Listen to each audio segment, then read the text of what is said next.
this lesson, we are going to talk about role of culture, power and gender in conflict transformation processes.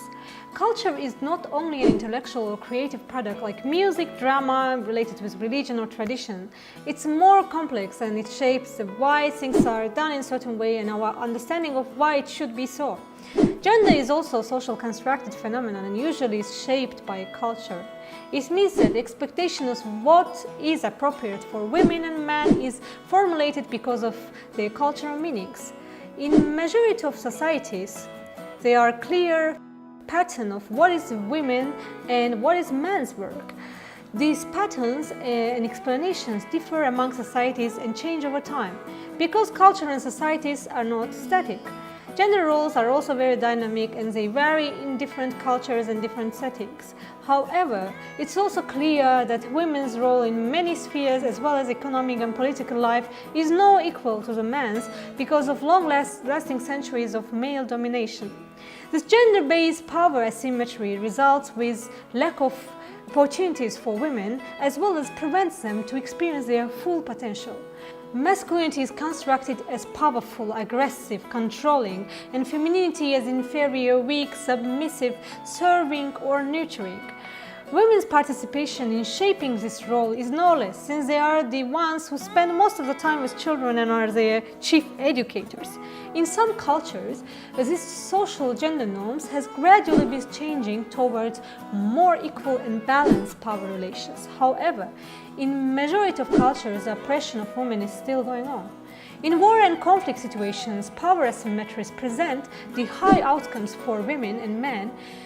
In war, male dominatory gender role is played out in particularly crude and brutal ways. The culture of domination gives glory, approval and status to men for their participation in violent conflict, especially when it's associated with collective identity. From this cultural viewpoint, women are regarded as mothers and supporters of fathers, but also as victims and peacemakers. Rape of both women and men in the pattern of war behavior is a very horrible outcome of domination and the brutalization of human beings during the wartime. The whole-scale rape of women because they are seen as belonging to a particular group is not uncommon. Significantly, not only male-female domination, but also the trump of one of the group of men over another. The victimization and suffering of women in war does not mean that they play no part in hostilities. Although there are impressive stories of women's participation in peacemaking, women are also involved in social polarizations that lays the ground for war, and sometimes they fight themselves as a combatants. At the same time, war can give women greater domestic and economic and social powers that they enjoy in the times of peace. When their husbands are away at war, women often become the sole breadwinners and the head of the household. When families are displaced, it's often women who manage to earn enough for them to survive. As one of the main parties of the conflicts, women's direct involvement in conflict transformation processes is very crucial.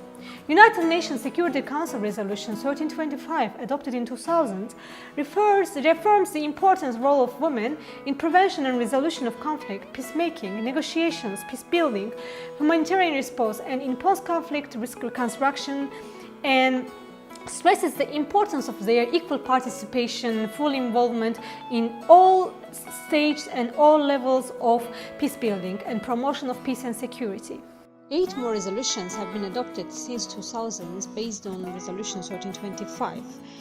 And 1325 agenda presents a national action plan for each country to ensure the women's safety and security.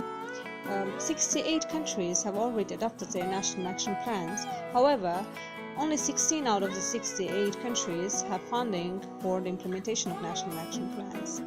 And these NAPs play a very crucial role in realizing the needs and the perspectives of women in peace and conflict settings. However, in not many countries, the civil society and the women themselves have played a direct role in developing these national action plans.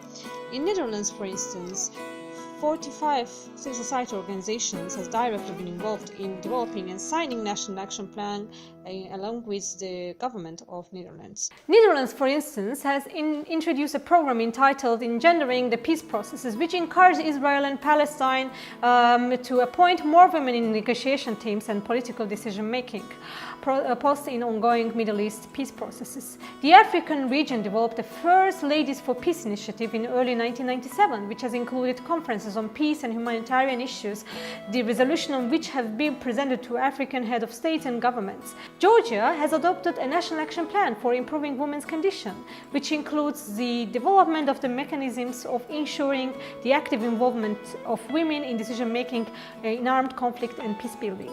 These are examples that need to be good practices for all cultures and states, aiming to achieve more peaceful and developed future. Women's increased participation in peace-building processes will enable to achieve societies to reconcile, integrate and resettle in post-conflict settings. This also will create a balance of power relations, change destructive social norms and build more peaceful and secure societies. Thank you for watching and see you in the next lessons.